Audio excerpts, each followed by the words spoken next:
Genesis chapter 29. Then Jacob went on his journey, and came into the land of the people of the east. And he looked, and behold a well in the field, and, lo, there were 3 flocks of sheep lying by it, for out of that well they watered the flocks, and a great stone was upon the well's mouth. And thither were all the flocks gathered, and they rolled the stone from the well's mouth, and watered the sheep, and put the stone again upon the well's mouth in his place. And Jacob said unto them, My brethren, whence be ye? And they said, Of Haran are we. And he said unto them, Know ye Laban the son of Nahor?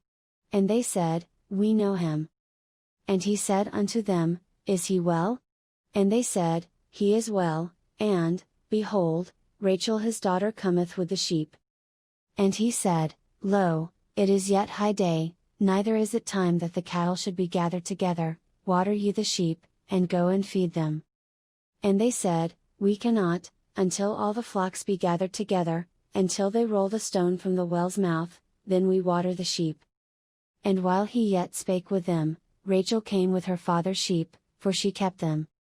And it came to pass, when Jacob saw Rachel the daughter of Laban his mother's brother, and the sheep of Laban his mother's brother, that Jacob went near, and rolled the stone from the well's mouth, and watered the flock of Laban his mother's brother.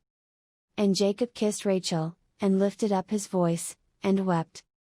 And Jacob told Rachel that he was her father's brother, and that he was Rebekah's son, and she ran and told her father. And it came to pass, when Laban heard the tidings of Jacob his sister's son, that he ran to meet him, and embraced him, and kissed him, and brought him to his house. And he told Laban all these things. And Laban said to him, Surely thou art my bone and my flesh. And he abode with him the space of a month. And Laban said unto Jacob, Because thou art my brother, shouldest thou therefore serve me for naught? Tell me, what shall thy wages be? And Laban had 2 daughters, the name of the elder was Leah, and the name of the younger was Rachel. Leah was tender-eyed, but Rachel was beautiful and well-favored. And Jacob loved Rachel, and said, I will serve thee 7 years for Rachel thy younger daughter. And Laban said, It is better that I give her to thee, than that I should give her to another man, abide with me.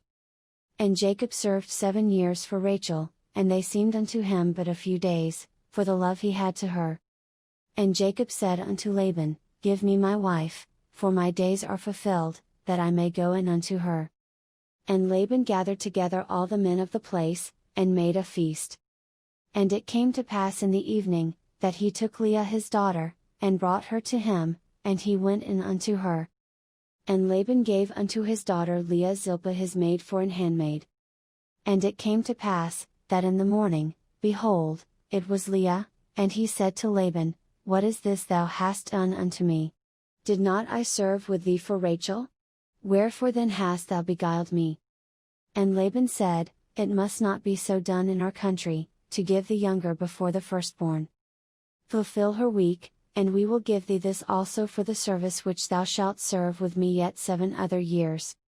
And Jacob did so, and fulfilled her week, and he gave him Rachel his daughter to wife also. And Laban gave to Rachel his daughter Bilhah his handmaid to be her maid. And he went in also unto Rachel, and he loved also Rachel more than Leah, and served with him yet 7 other years. And when the Lord saw that Leah was hated, he opened her womb, but Rachel was barren. And Leah conceived, and bare a son, and she called his name Reuben, for she said, Surely the Lord hath looked upon my affliction, now therefore my husband will love me. And she conceived again, and bare a son, and said, Because the Lord hath heard I was hated, he hath therefore given me this son also, and she called his name Simeon. And she conceived again, and bare a son, and said, Now this time will my husband be joined unto me, because I have borne him 3 sons, therefore was his name called Levi. And she conceived again, and bare a son, and she said, Now will I praise the Lord, therefore she called his name Judah, and left bearing.